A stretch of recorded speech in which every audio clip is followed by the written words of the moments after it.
Good morning 8th class. ये हमारा हिंदी का पीरियड है। हमारी बुक का नाम है मंथन और पार्ट है हमारा 15। पार्ट 14 तक मैं आपको कंप्लीट करा चुकी थी और मैंने आपको कॉपी जमा करने के लिए कहा था, तो किसी बच्चे की कॉपी मेरे पास नहीं आई है। अपनी कॉपियाँ मेरे पास जमा कराई है। पार्ट 15 है सच्चा यज्ञ। तो एक धनी सेठ थे जो कि बहुत विनम्र और उदार थे और धर्म को मानने वाले थे। उनके द्वार पर जो भी कोई साधु संत आता था वह कभी निराश नहीं लौटता था। भर पेट उसको खाना मिलता था और भंडार के द्वार हमेशा खुले रहते थे। जो भी हाथ पसारे उसको हमेशा मिलता था। सेठ ने बहुत से यज्ञ किए, दान किए और न जाने कितने दिन दुखियों का उन्होंने साथ दिया। पर इसमें एक कहावत है, सबे दिन होत न एक समान। और अचानक दिन बदले और सेठ की हालत बदली हो गई, यानी कि उनकी हालत जो है, धन दौलत जो है, खत्म होने लगा। संगे साथियों ने मुंह फेर लिया और नौबत यहाँ तक आ गई कि सेठ को भूखे मरने की नौबत आ गई। उन दिनों एक प्रथा थी, फलों के यज्ञों के फलों का क्रय विक्रय हुआ करता था। छोटा बड़ा जैसा यज्ञ होता था उसके अनुसार उसका फल मिल जाता था। जब बहुत तंगी हुई तो एक दिन सेठानी ने कहा कि एक यज्ञ बेच डालो। सुनकर पहले तो सेठ दुखी हुए, बाद में अपनी तंगी का विचार कर यज्ञ बेचने के लिए तैयार हो गए। सेठ के यहाँ से 8-10 कोस की दूरी पर कुंदरपुर नाम का एक नगर था, जिसमें एक बहुत बड़े सेठ रहते थे। लोग उन्हें धन्ना सेठ कहते थे। अफवाह यह थी कि सेठानी को कोई देवी शक्ति प्राप्त है, जिससे वह तीनों लोगों की बात जान लेती है। धन की उसके पास कोई कमी न थी। विपदाग्रस्त सेठ ने उन्हीं के हाथ एक यज्ञ बेचने का विचार किया। अब सेठानी जैसे तैसे पड़ोसी से थोड़ा सा आटा मांग लाई। रास्ते के लिए 4 मोटी मोटी रोटियां बनाकर पोटली में बांधकर सेठ जी को दे दी। देखिए, पहले जमाने में रेस्टोरेंट होटल नहीं हुआ करते थे, तो जब भी कोई आदमी अपने घर से बाहर निकलता था तो अपना रोटी लेकर बाहर अपने खाने की व्यवस्था लेकर निकलते थे। और कुएं जगह जगह होते थे, वहां पर वो पानी पीते थे। तो सेठानी ने भी क्या करा, मोटी मोटी 4 रोटी बना दी उसकी और उसकी पोटली में बांध दी। सेठ बड़े तड़के उठ के कुंदनपुर की ओर चल दिए। सेठ ने सोचा कि सूरज निकलने तब तक जितना रास्ता पार कर लूं उतना अच्छा है। यह सोचकर वे खूब तेज चले, लेकिन आधा रास्ता पार करते करते धूप इतनी तेज आ गई कि चलने में कष्ट होने लगा। पसीने से उनकी सारी देह लथपथ हो गई और पेट में चूहे कूदने लगे। सामने वृक्षों का एक कुंज और कुआं देखकर, यानी कि कुंज होते हैं जहाँ बहुत सारे वृक्ष हों, और कुआं देखकर उन्होंने विचार किया कि थोड़ी देर रुककर यहाँ विश्राम कर लूं और भोजन कर लूं। यह सोचकर वे उस कुंज की ओर बढ़े। पोटली से लोटा डोर निकालकर पानी खींचा, हाथ पैर धोए। उसके बाद एक लोटा पानी लेकर एक पेड़ के नीचे बैठ गए और खाने के लिए रोटी निकालकर कोट तोड़ने ही वाले थे कि क्या हुआ कि क्या देखते हैं, निकट ही कोई हाथ भर की दूरी पर एक कुत्ता पड़ा छटपटा रहा है। बेचारे का पेट कमर से लगा था। सेठ को रोटी खोलते देख बार बार गर्दन उठाकर देखता और इतना कमजोर हो गया था वो कि उसकी गर्दन बार बार ऐसे होकर गिर जाती थी। सेठ ये देखकर उनका हृदय जो है दया से भर गया। उन्होंने सोचा, बेचारे को कई दिन से खाना नहीं मिला दिखता है, तभी तो यह हालत हो गई है। सेठ ने एक रोटी उठाई, टुकड़े टुकड़े करके कुत्ते के सामने डाल दिए। भूखा तो था ही, धीरे धीरे सारी रोटी खा गया। अब उसके शरीर में थोड़ी जान आती दिखाई दी। वह मुंह उठाकर सेठ जी की ओर देखने लगा। उसकी आंखों में कृतज्ञता थी। कृतज्ञता जो होती है, मतलब किसी के उपकार को जो मानते हैं। सेठ ने सोचा कि एक रोटी इसे और खिला दूं तो चलने फिरने योग्य हो जाएगा। उन्होंने सोचा, चलो बेचारा ऐसा तो हो गया कि वो बैठ गया है, एक रोटी और खिला दूं तो चल फिर लेगा, फिर कहीं अपना ढूंढ लेगा। यह सोचकर सेठ ने एक रोटी उठाई और उसके टुकड़े टुकड़े करके उसको खिला दिए। 2 रोटी खाने के बाद कुत्ते के शरीर में शक्ति आ गई। खिसकता खिसकता सेठ के समीप आ गया। सेठ ने देखा कि अभी वह अच्छी तरह से चल नहीं पा रहा है। आसपास कोई बस्ती भी दिखाई नहीं दे रही थी। सेठ ने सोचा कि चलो एक रोटी और खिला दूं तो ये अच्छी तरह से चल फिर सकेगा। मेरा क्या है, जैसे 2 खाई वैसे एक, थोड़ी देर में कुंदनपुर पहुंच ही जाऊंगा। सेठ ने तीसरी रोटी उठाई और कुत्ते को दे दी।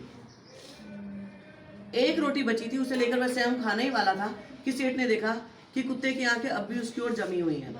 उनकी आंखों में करुण याचना है। उसने देखा कि कुत्ते की आंख अभी भी उसकी तरफ जमी हुई है, यानी कि वो अभी भी विनय कर रहा है। उसकी आंखों में याचना है कि मुझे रोटी दे दो। सहसा सेठ के मुंह से निकला, हाय बेचारा न जाने कितने दिन से भूखा पड़ा है। उसके मन में आया, मेरा काम तो पानी से भी चल सकता है। इस बेचारे मूक और बेबस जीव को एक रोटी और मिल जाएगी तो अच्छा है, इसमें और ताकत आ जाएगी तो बस्ती तक जाकर अपना खाना ढूंढ सकेगा। सेठ ने अधिक सोच विचार नहीं किया, अंतिम रोटी भी कुत्ते को खिला दी। स्वयं एक लोटा जल पीकर और थोड़ा विश्राम करके अपना रास्ता पकड़ा, यानी कि आगे चल दिया। अब दिया जले सेठ, यानी कि जब दिन छिपने लगता है, दिया जलने लगते हुए कुंदनपुर पहुंचे। धन्ना सेठ की हवेली पर पहुंचे तो उन्होंने उठकर सेठ का स्वागत किया। पूछा, कहो सेठ कैसे आना हुआ? सेठ ने कहा, यानी कि जब धन्ना सेठ के यहाँ पहुंचे तो उन्होंने उठकर उसका स्वागत किया। बोलो सेठ कैसे आए? तो सेठ ने कहा, संकट में हूँ और एक यज्ञ आपके हाथ बेचने आया हूँ। इतने में धन्ना सेठ की पत्नी ने आकर सेठ को प्रणाम किया और बोली, सेठ जी यज्ञ खरीदने के लिए तो हम तैयार हैं, पर आपको अपना महायज्ञ बेचना होगा।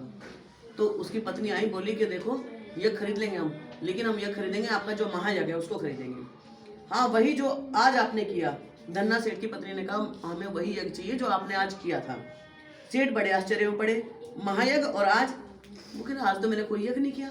वो बोलने लगे, वे समझ गए कि इनका मजाक उड़ाया जा रहा है और वे विनम्र भाव से बोले, आज आप यज्ञ की बात करती हैं, मैंने तो बरसों से यज्ञ नहीं किया, क्योंकि मेरी ऐसी स्थिति नहीं है कि मैं यज्ञ करूं।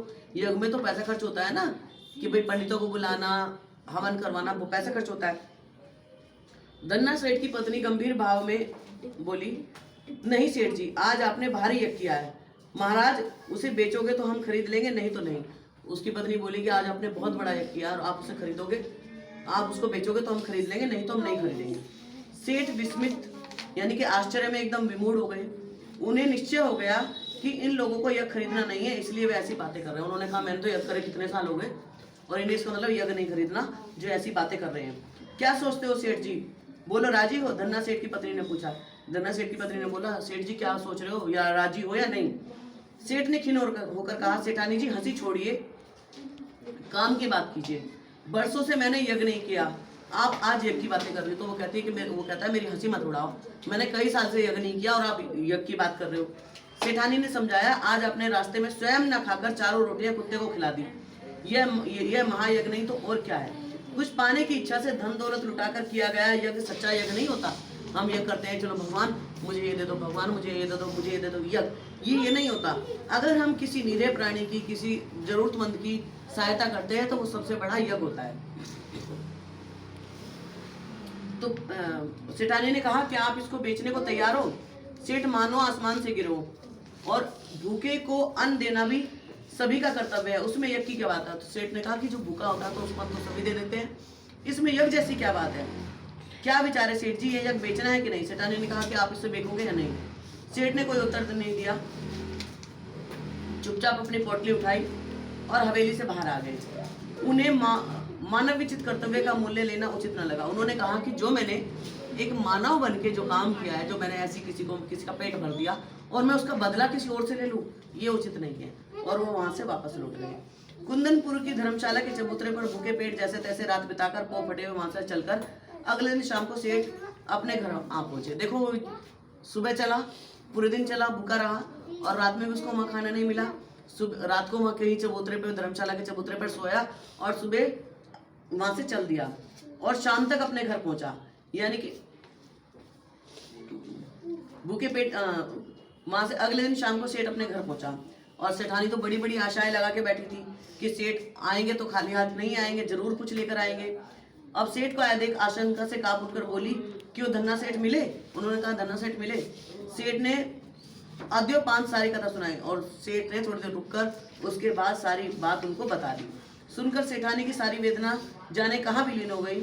और जब पहले तो सेठानी जो है बिल्कुल उदास हो गई थी, दुखी हो गई थी कि कुछ भी नहीं आया, आप गए वो आप कुछ नहीं लेकर आए। लेकिन जब उसने उसकी बात सुनी तो वह उल्लासित हो गई, उसका मन जो है खुशी से भर गया।